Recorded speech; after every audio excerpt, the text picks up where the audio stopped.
What's a better antenna, a 49-to-1 or a 9-to-1? Today on K8MRD Radio Stuff, we're going to try and put some data to that question. So we're out here at the K8MRD Proving Grounds, also known as Huntsville State Park. I've got two PAC-10 antennas with me, the PAC-10 9-to-1 and the PAC-10 EFHW half-wave. The PAC-10 9-to-1 has, I think, 41 feet of wire on it, and the 49-to-1 has roughly 66 feet of wire on it. I'm going to test 40, 20, 15, and 10 meters. We're going to do some whisper. I'm going to do a series of transmissions on 40 meters for the EFHW half-wave, and then I'm going to do a series of transmissions for 40 meters on the 9-to-1. Then I'm going to switch the antennas. We'll do 20 meters the same thing, then we'll do 15 meters the same thing, and then 10 meters the same thing. I'll probably transmit 3 or 4 times on each band for each antenna. Let's go with 4 times on each band on each antenna, and then we'll harvest the data, put it in a spreadsheet, and compare the results. So let me show you how I have this set up. I'm trying to do this as scientific as possible, trying to keep the variables to a minimum. So let's take a look at the antenna setup, and then I'll show you how the radio and all that's set up. Now this is only for illustration purposes, but what I've got going on here, see there's 2 antennas. They're not gonna both be up at the same time. I'm gonna start with the 49-to-1. This is the 9-to-1, the yellow one. And the way I have this situated, we can follow this yellow wire. Notice there's a gray mast here. That one is holding the wire for the 9-to-1. And as we go back farther, we can see this black mast here. That's holding the wire for the 49-to-1. The reason I have it this way is, again, to eliminate as many variables as possible. I want to have the antenna radiating as close to the same direction as I can, but I'm not going to completely take down everything. So what I'm going to do is I'm going to take down one antenna. So right now I'm going to take down the 9-to-1, and I'm just going to lay it on the ground. So the wire is still going to be there, but when I'm doing the 9-to-1, the 49-to-1 wire, I'm just going to kind of take it down, lay it on the ground, get it out of the way. So those, yes, there will be some interaction, but they're both going to have some interaction. So I'm not going to completely take down everything because I have to do 8 different tests basically for 4 bands for each antenna.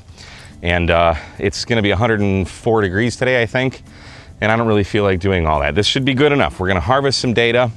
So as far as the radio, we've got the 7300 powering it by Big Geek. There's a 30 amp lithium iron phosphate battery in there.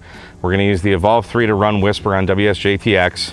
The 9-to-1, we need a tuner for it, so we're going to use this MFJ, what is this, the 939. So that's going to tune the 9-to-1.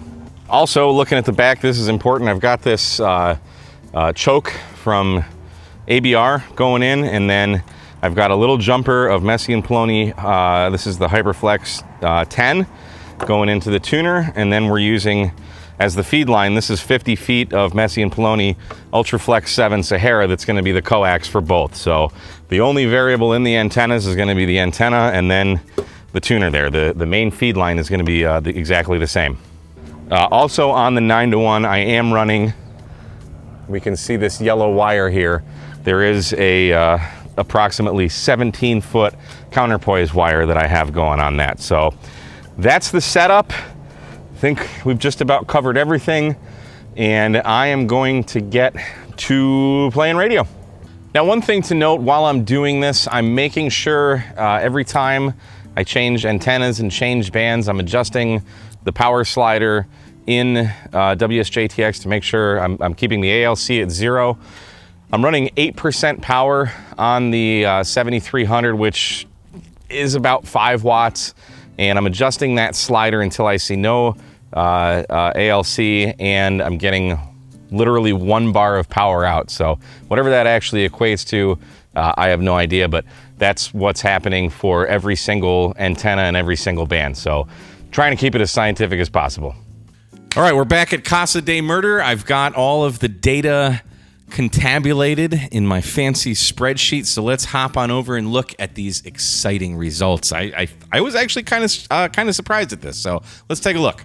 All right, so I've got everything up here contabulated. I went to whispernet.org and got all the results here, and basically we're just going to look at the total number of contacts, which, yes, a whisper contact isn't really a contact, but we're going to call it a contact for this purpose. We're going to look at our average signal to noise ratio, farthest distance, closest distance, and average distance in kilometers. So looking at the 49-to-1 on 40 meters, we made 70 contacts, or were heard by 70 stations, with an average signal report of minus 19.34. Now, the closer to zero this is, the better.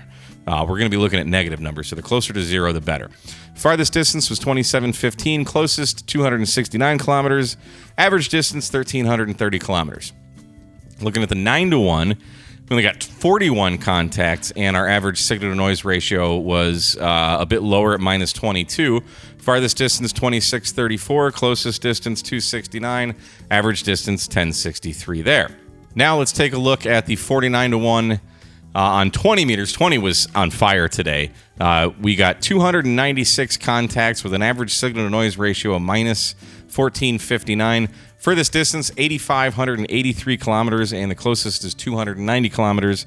Average distance, 2,074 kilometers. And then looking at the 9-to-1, we got 292 contacts. Actually, a little bit better signal report at minus 12.22.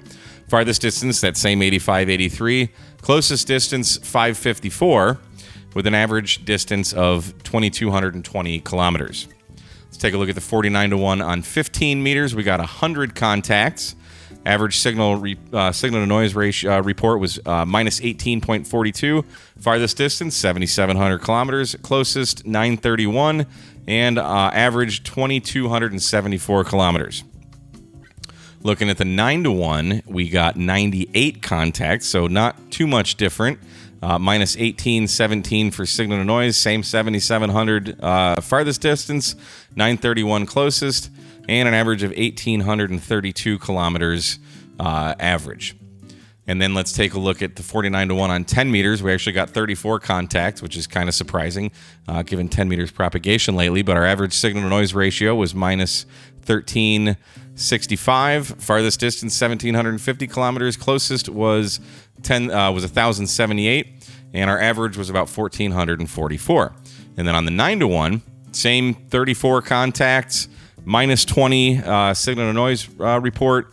1,750 farthest distance, 1,072 is the closest distance, with an average of 1,457. So pretty darn close there on 10 meters. Now, for the final results, I wanted to just kind of get like a screenshot of like the overall efficiency of both of these antennas, because it's, you're getting transformer loss in both of these, but the 9-to-1 also requires an antenna tuner where the 49-to-1 doesn't. So how much does it really matter? So here you can see 49-to-1 on 40 meters and 9-to-1 to 40 meters. So you can look at the two together, and then same on 20, 15, and 10. So you can look at them all right next to each other and compare them. And then over here, this is kind of the snapshot. And this is kind of the really, like, if you're going to just take an overall look at these antennas on these four bands in today's propagation and whatnot, this is kind of an overall snapshot. So overall, with the 49-to-1, we got 500 contacts versus only 465 with the 9-to-1. Our average signal to noise ratio was minus 17 versus minus 18, favor going to the 49-to-1. Again, closer to zero is better. So we were heard a little bit better on the 49-to-1, and we made more contacts on the 49-to-1. As far as the farthest QSO, they're both exactly the same. The closest, we got 269 kilometers versus 554, and this is really one guy like in Texas on 40 meters. So there's a little bit of NVIS going on there, where not so much with the 9-to-1, although the 9-to-1's wire was a little bit more vertical than the 49-to-1 being a longer wire. It was sloping a bit more. And then, and you can kind of take this average distance with a grain of salt, because sometimes you want to get closer in, sometimes you want to get farther out. I like the FARs, I want to get the FAR contact. So overall, the 49-to-1 got 1,781 kilometers versus 1,643. So it gets out farther, it's heard better, and you make more contacts with the 49-to-1 versus a 9-to-1. So the 49-to-1 wins hands down.